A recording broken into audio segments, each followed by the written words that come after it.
Truthspresso, episode 89.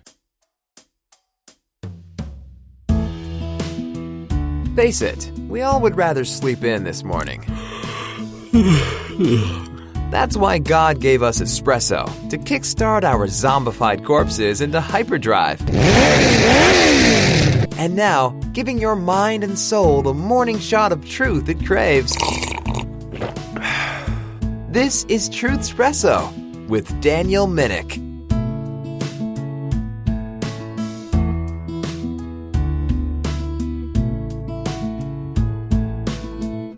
Well, hello there. This is Daniel Minnick. Welcome to Truthspresso. I am your host, and we're going through a series of episodes looking at who Jesus Christ is and answering that question by asking questions. Is Jesus like? Insert your favorite superhero here.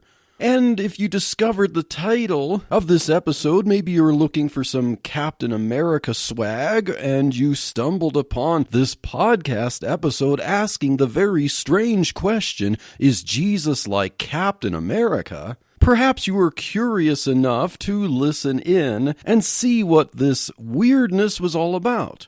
Or perhaps you're a faithful listener to Truthspresso and this just happens to be the next weekly episode that you listen to. Whatever the case, welcome.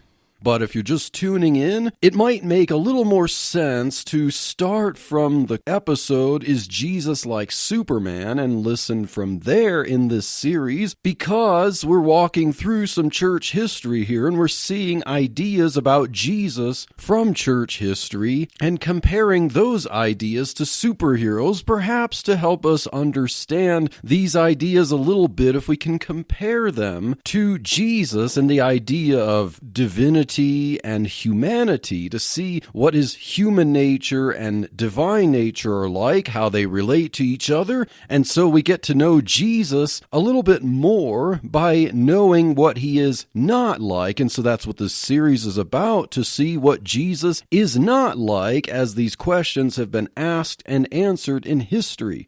And so this episode is going to be part one of asking the question, is Jesus like Captain America? So why Captain America? Why did I pick this particular superhero? Well, I am going to answer that question in a little bit. But first, let's ask the question, who is Captain America? So Captain America is a Marvel comic superhero that came out many years ago. It was one of the first ones, or early ones, in Marvel history. So as Captain America comic books started to come out, the first issue came out in March of 1941. So in case you didn't know, Captain America was actually created during World War II.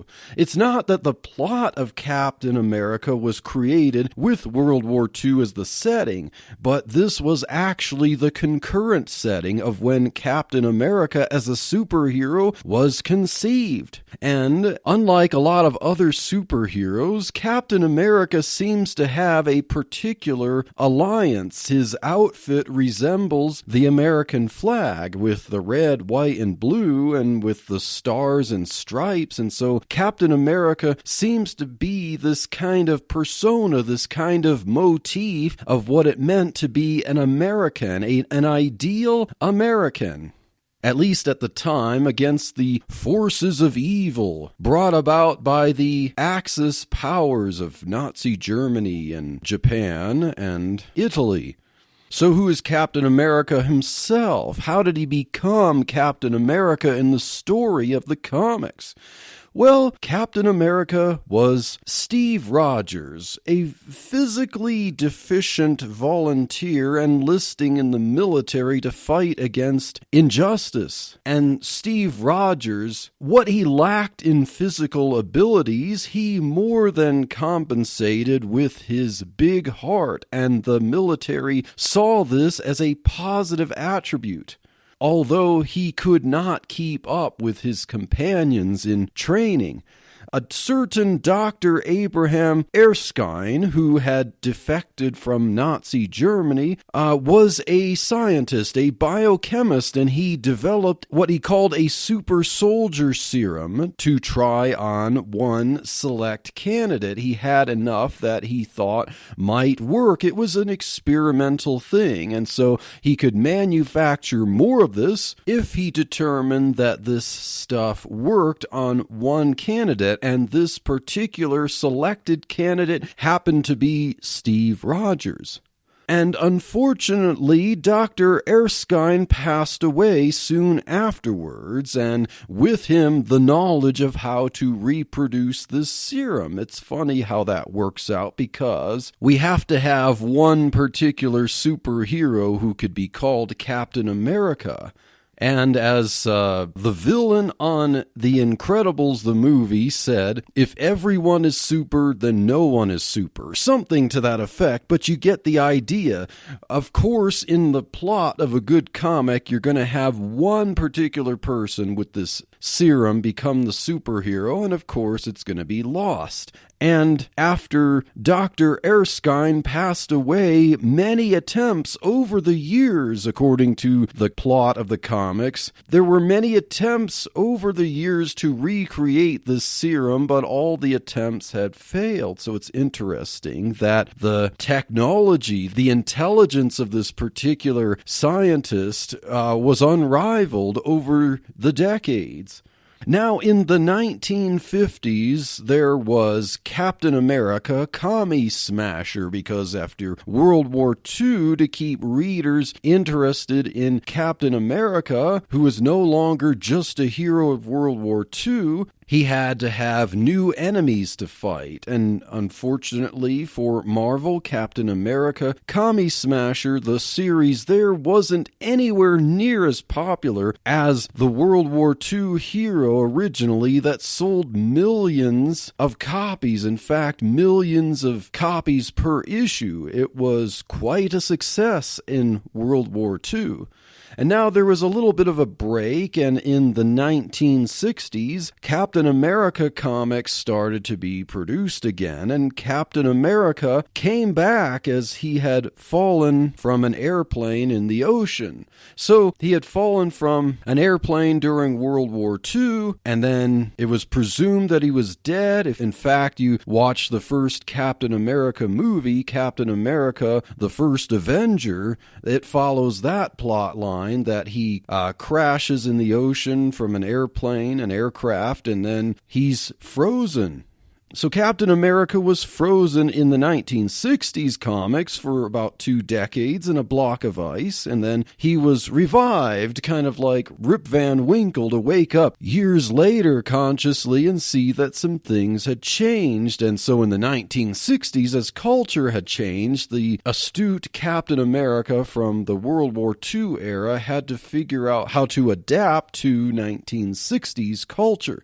And now there were several different series of Captain America comics that have continued on since then with very few breaks. If you have watched the Marvel Avengers movies where Chris Evans plays Captain America, and if you have seen Endgame, you would remember that at the end, Steve Rogers became a 90-year-old and passed off his shield and his role as Captain America to the Falcon. Well, that was not original for the movie. That same thing happened in the comic book series in 2014. So that's a little bit of historical overview of the comic series for Captain America. So just what are Captain America's superpowers? Well, he's not quite like Superman or Wonder Woman or things like that. He's not an alien. He doesn't have the powers to shoot out things like lightning or heat vision. He doesn't really have the ability to fly. Basically, his superpowers are advanced human abilities. So with the super soldier serum, it enables Captain America to be kind of a superhuman, and he can run faster than the best human. In fact, he can run a mile in less than a minute, which is at least, if not more than twice as fast as the crazy speed, the top speed that has ever been recorded by other humans.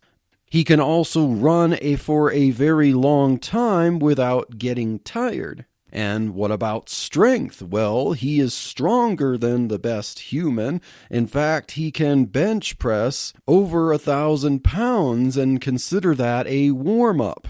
He is also hyper-resistant to noxious gases.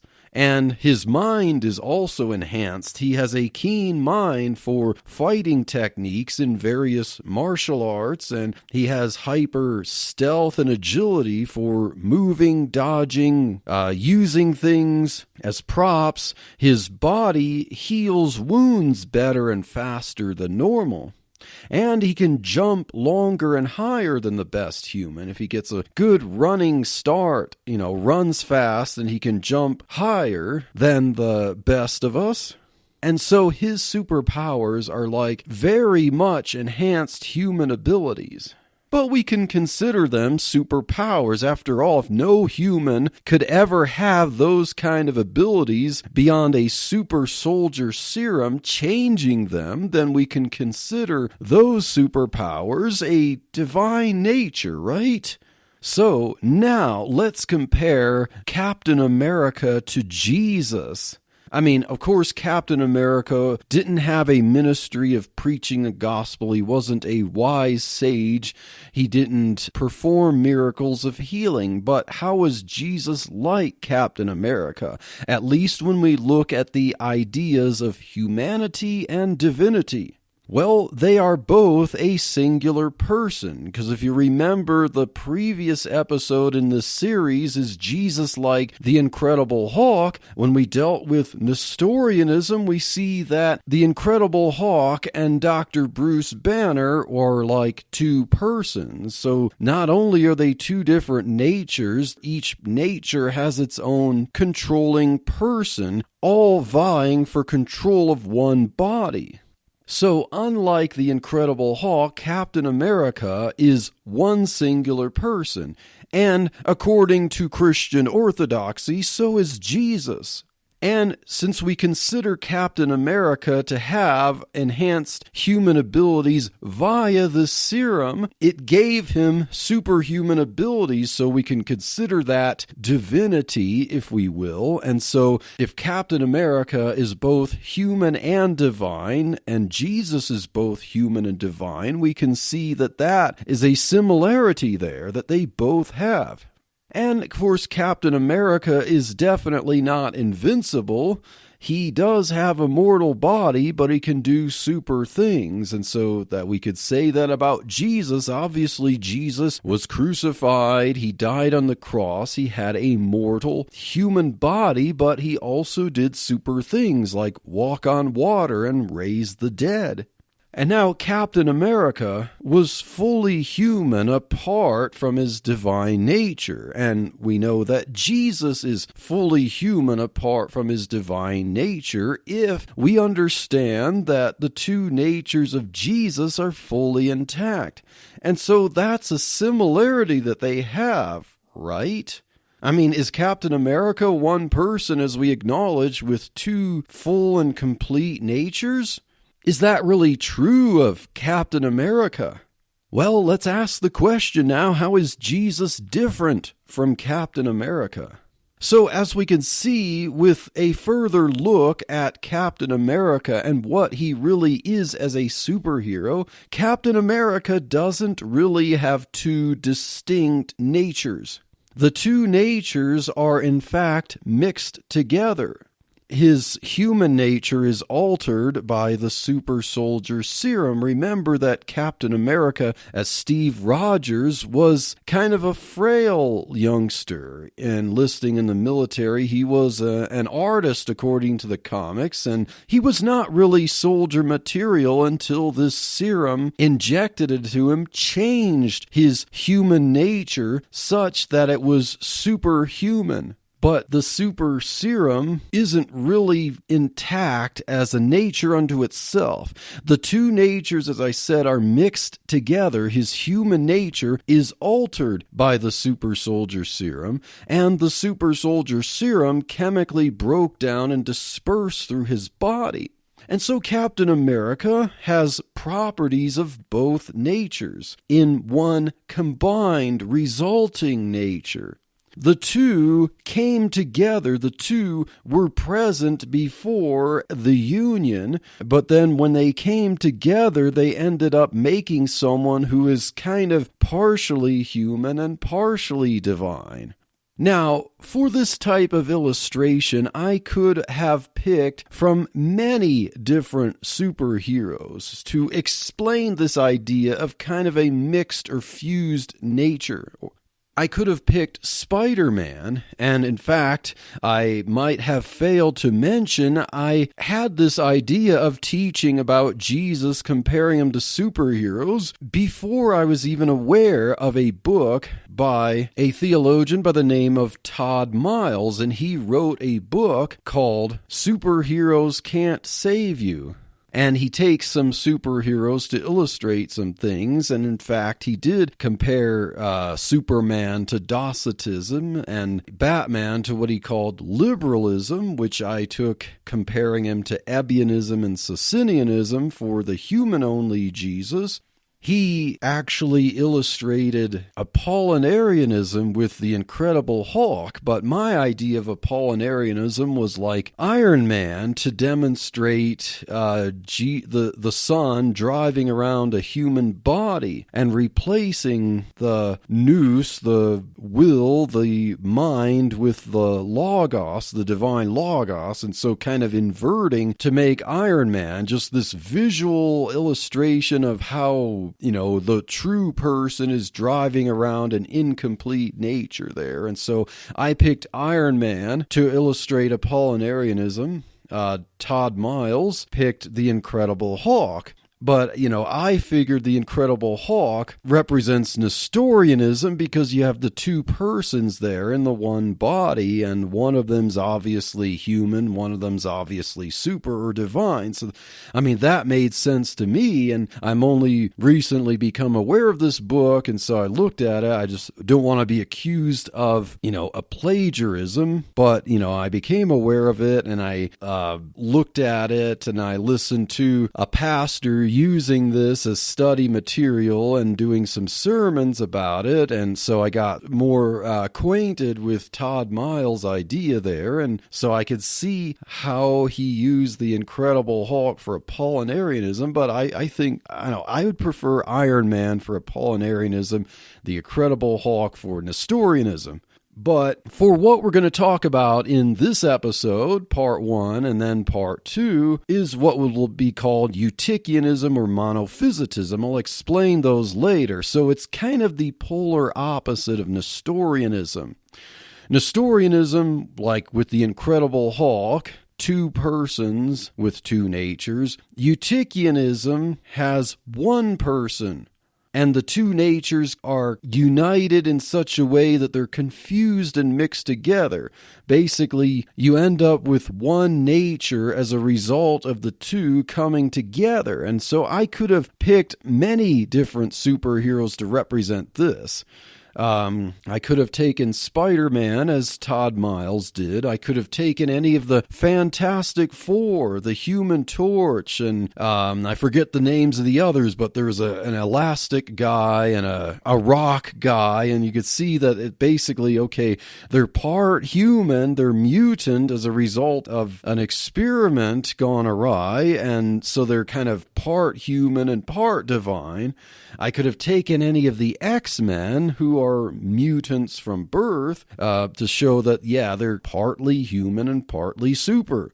So if you think of any of the superheroes who had some kind of radioactive experiment or some kind of accident that resulted in altering their human nature into a mutant or demigod, such that, okay, you now have one changed nature that is both partly human, altered human, and partly divine, you would have this illustration.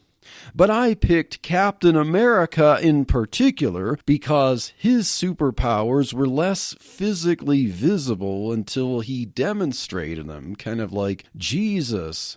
So an elastic person or a rock person or, some kind of mutant where you have like visible differences with humanity, I think Captain America is probably the best illustration of this fusion of two natures into one. An altered human nature that you might be able to say, yeah, it's human-ish. It still retains humanity, but it's changed. And so that's why I took Captain America. I also picked Captain America because he happens also to be a member of the Christian podcast community where Truth Espresso is also a member podcast.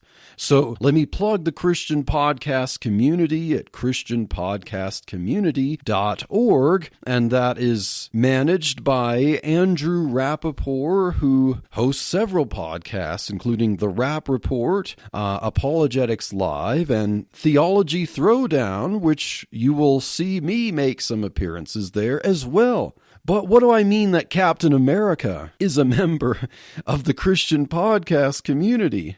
Well, you might have heard me mention Chris Evans, who was the Captain America in the recent Marvel movies, but Captain America has another identity, another Chris.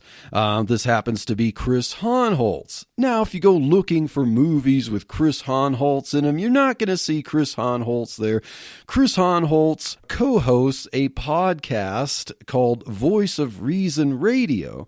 And so Chris Hohnholz and his co-host Richard Story host a podcast called Voice of Reason Radio, and you can find it. You can find the home site for it at slavetotheking.com. All one word, slavetotheking.com. And what's particularly interesting about Chris Hohnholz is that he will dress up sometimes as Captain America. And a funny thing recently is what happened, I guess, during a Twitter conversation with Dr. James White of Alpha and Omega Ministries. It came up that Chris Hohnholz had never seen the movie Elf.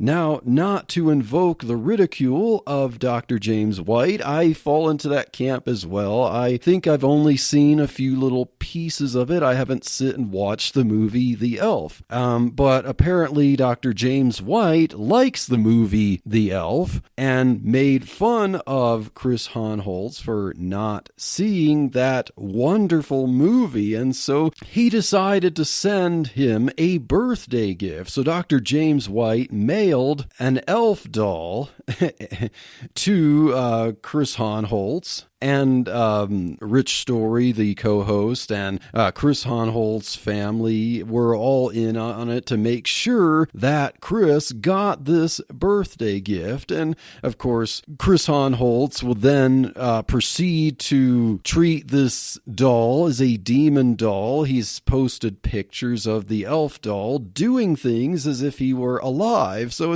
it's pretty funny. I recommend that you listen to a recent episode of the Voice of Reason Radio so you can get the scoop on this funny development here. And the episode is entitled Dr. James White and His Creepy Elf Doll, and I will provide a link to that episode as well as a link to Voice of Reason Radio in the show notes.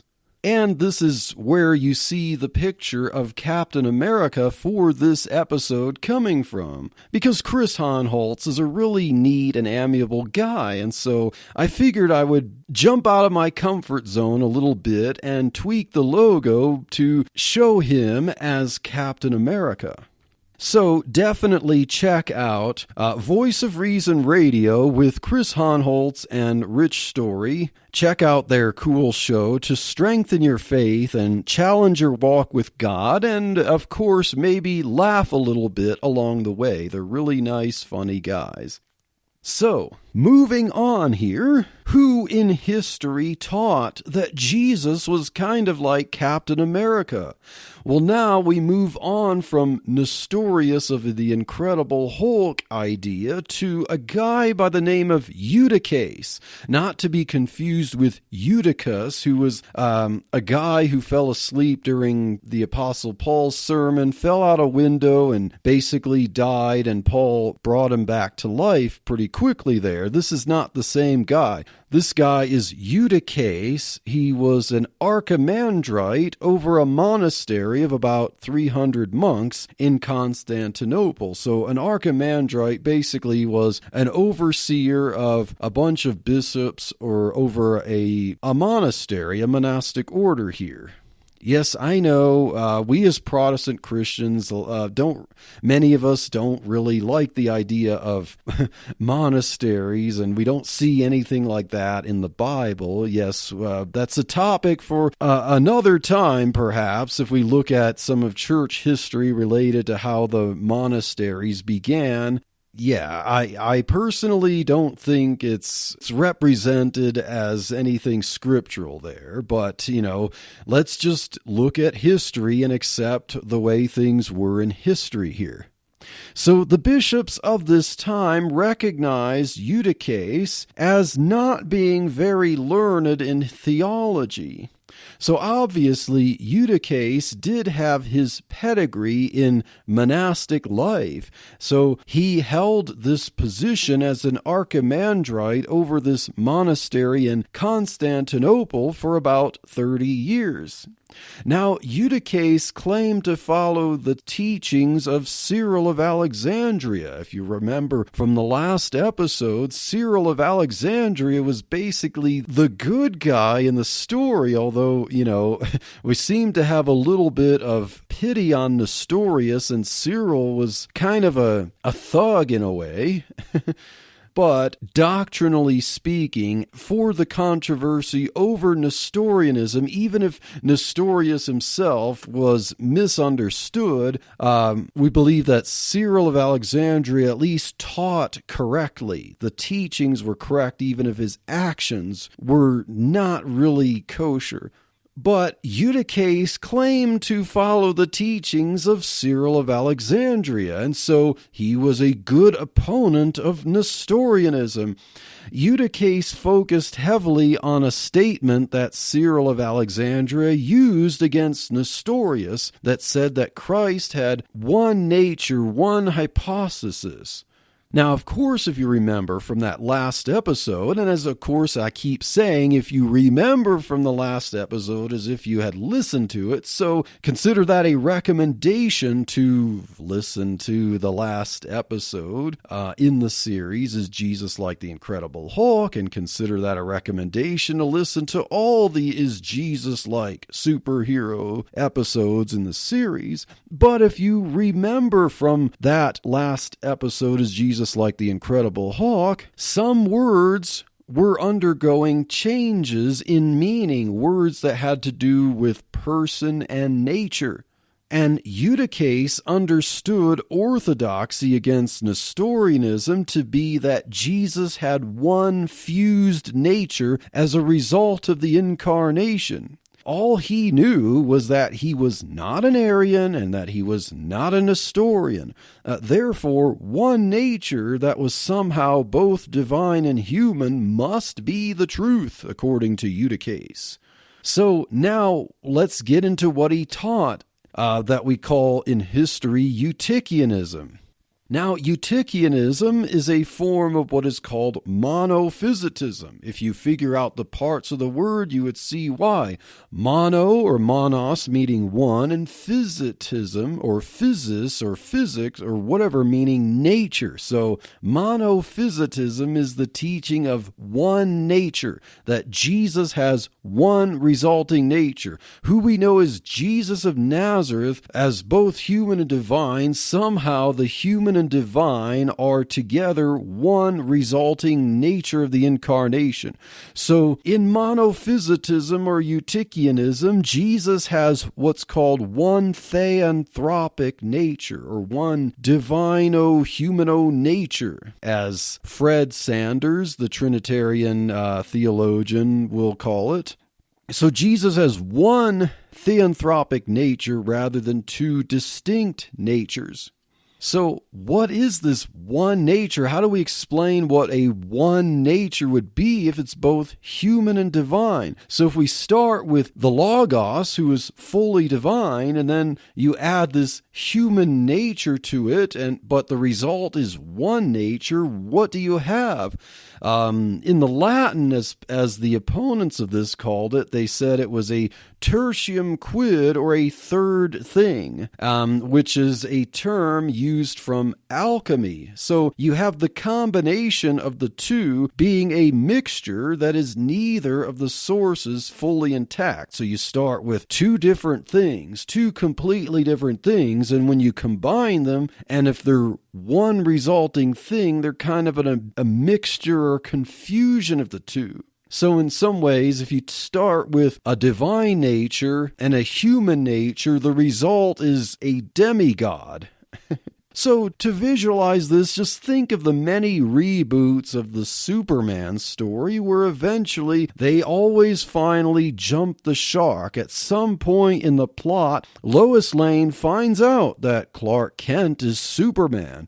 At first, Superman has to worry about a domino effect of others finding out his secret identity. But on the other hand, this frees him up to pursue a romantic relationship with the fragile human woman with which he has had a secret crush for a long time, just as she has had a secret crush on Superman. And then the show later jumps the shark as Lois Lane and Clark Kent get married, or at least live together in some way. And of course, we have to forget the idea that Superman is not human and is an alien from another planet, and accept the idea that this alien from Krypton and this human can somehow have children together. And then we can speculate over what kind of creature the child would be. Will he or she have no superpowers, have different superpowers, have half the superpowers of the dad?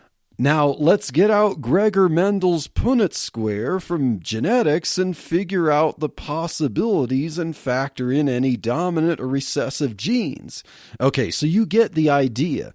But if Superman is divine and Lois Lane is human, then we intuitively think their child would be like a demigod, part divine and part human. We have examples of this idea in Greek mythology and Roman mythology, with Hercules being a demigod who is part human and part divine, and his part divinity is his amazing physical strength. Now, Eutyches wasn't suggesting that Jesus was like a demigod in the sense that the Logos and Mary somehow bore a child together like they were married somehow. But, this idea of Superman and Lois and having a kid just gives us a mental picture of how to understand the idea of Jesus having one nature that's like a fusion or a mixture of the two. We have to speculate, well, how do they relate? And how are they reduced in some way? Like, how does one nature replace parts of the other, and so on? How do they work together as one nature? also consider that these two natures aren't necessarily even with each other.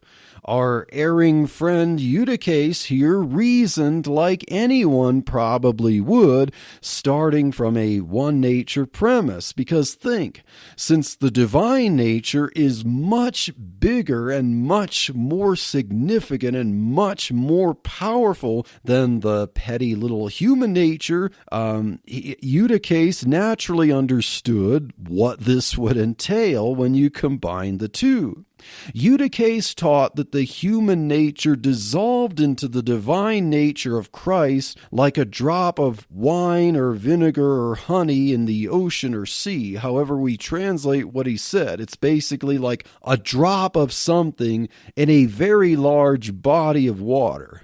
But think historically about the problem this would be.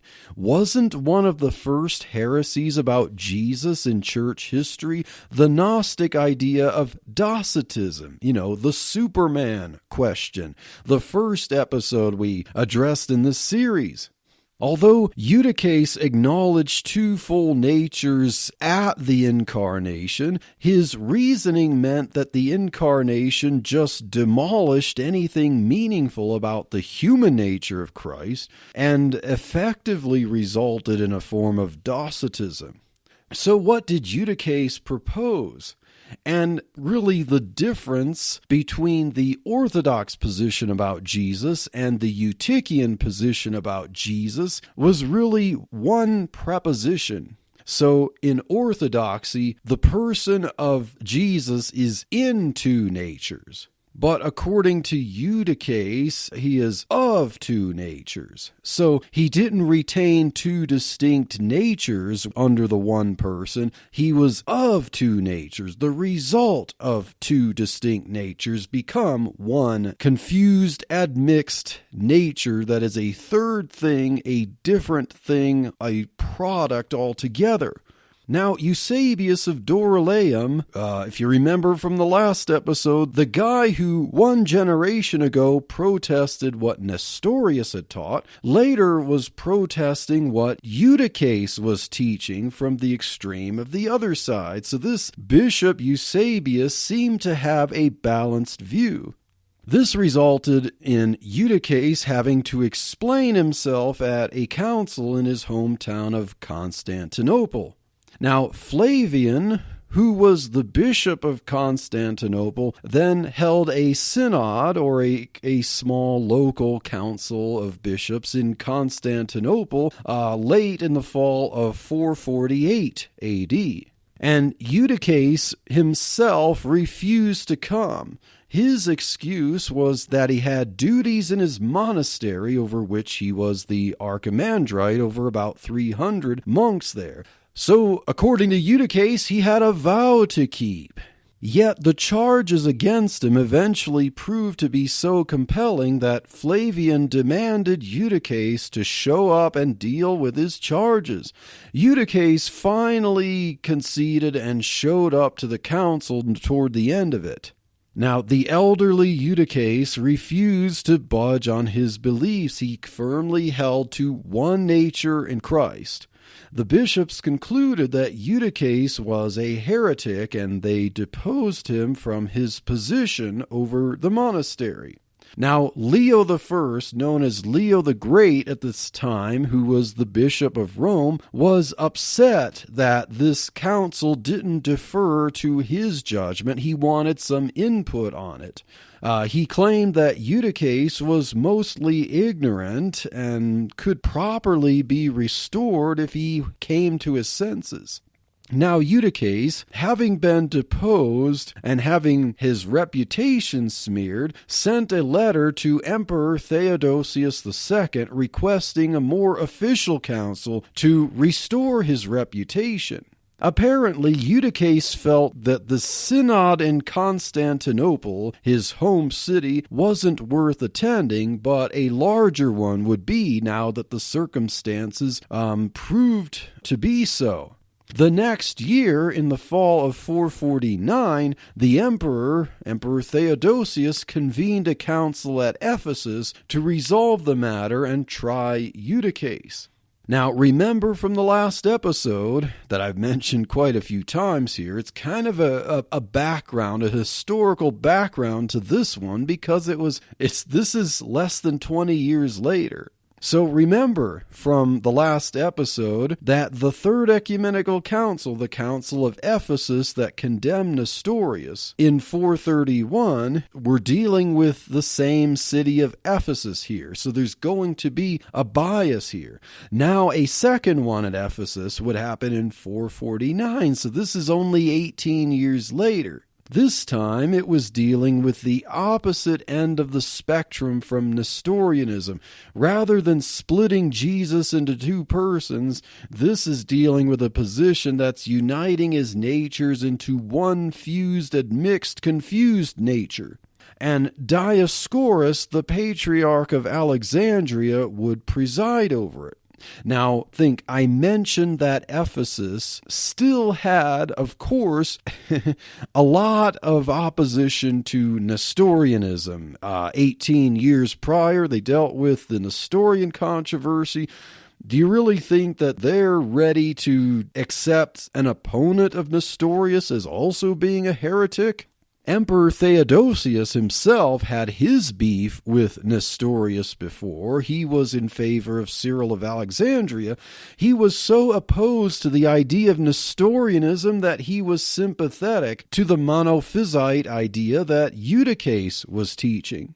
Now, Leo, the Bishop of Rome at this time, was upset over the swift council at Constantinople, the synod there, and was happy that another council was happening that might give Eutyches a chance to make his case and change, if necessary. And this time, Leo sent some legates or representatives to represent his view there that Eutyches was wrong, but to try to be less harsh on him.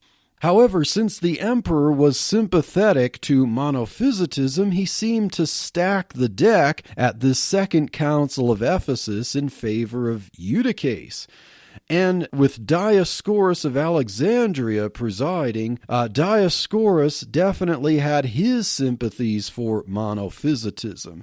So Dioscorus, think of him a lot like Cyril of Alexandria 2.0. Like if Cyril of Alexandria was a rough and tumble type guy, Dioscorus was even more so. And if Cyril was opposed to Nestorius's teaching and wanted to try to stack the deck against him, Dioscorus was even more so. And if Cyril was willing to use violence to get his way, Dioscorus was even more so.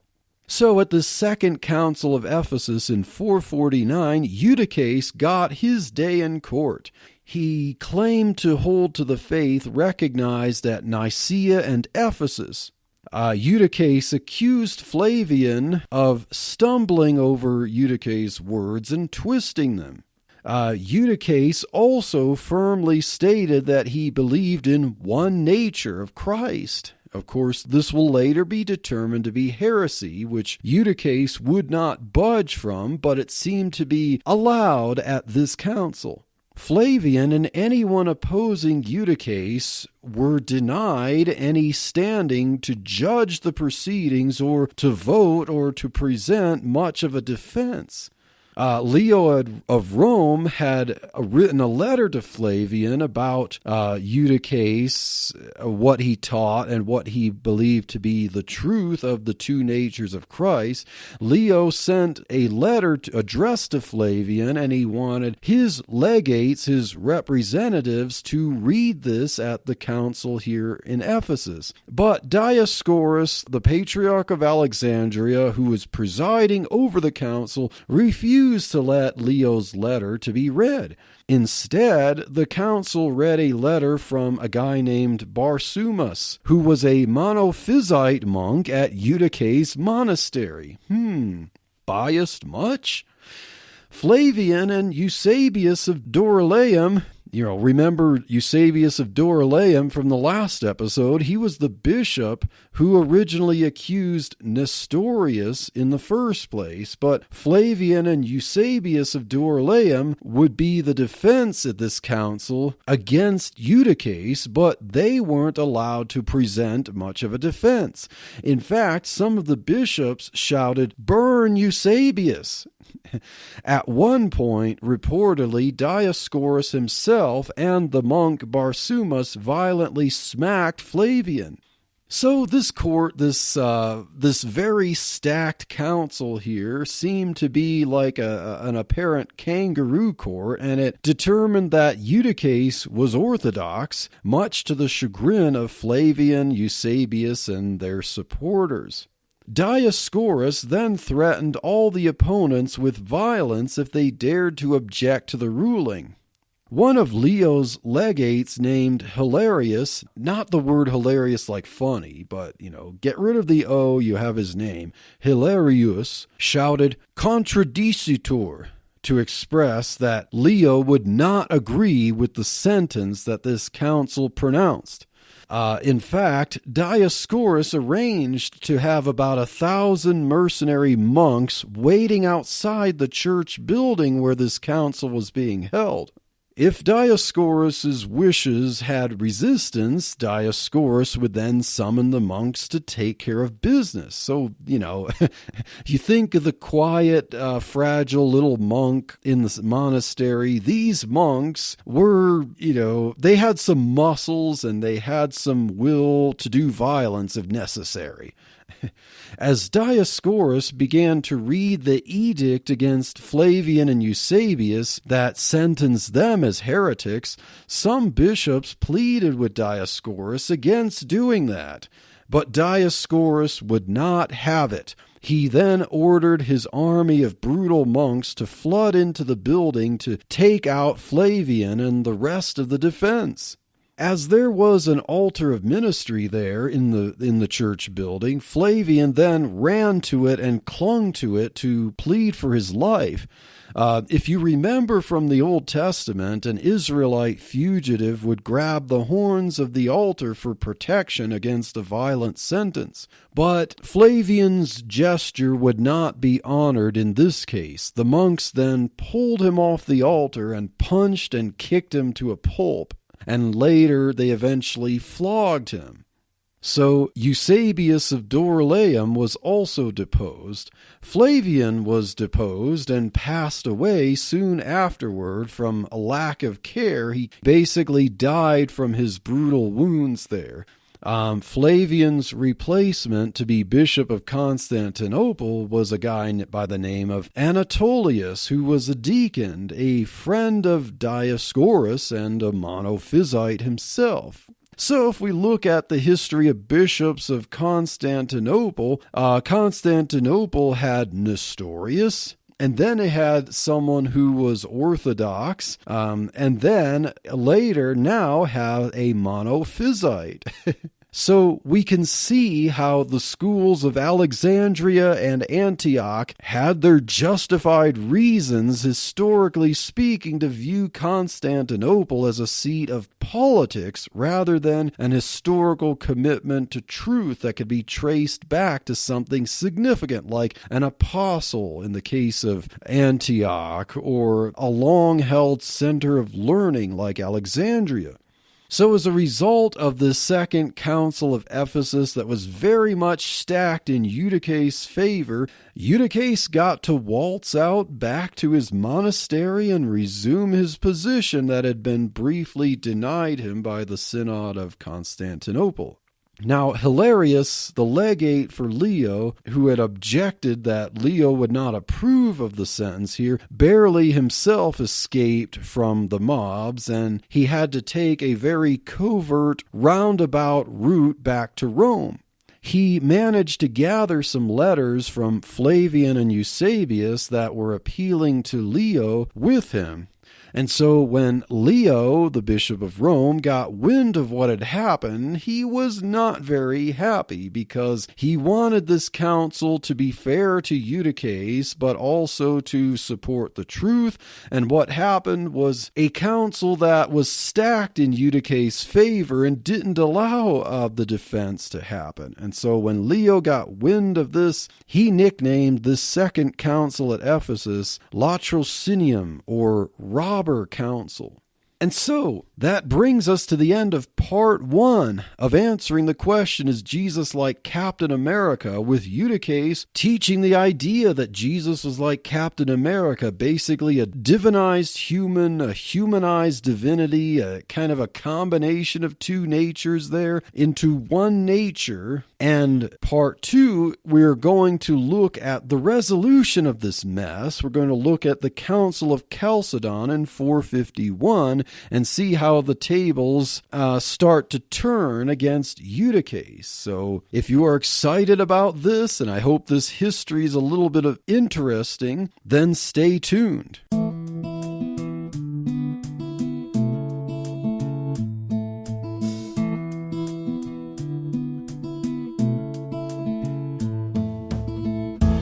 Thank you for waking up with Truth Espresso. Good morning, and God bless your day. Hey friends, Daniel Minnick here again. If you liked waking up to this episode of Truth Espresso, I would really appreciate it if you would rate it on Apple Podcasts, Stitcher, or whatever application you use to listen to Truth Espresso.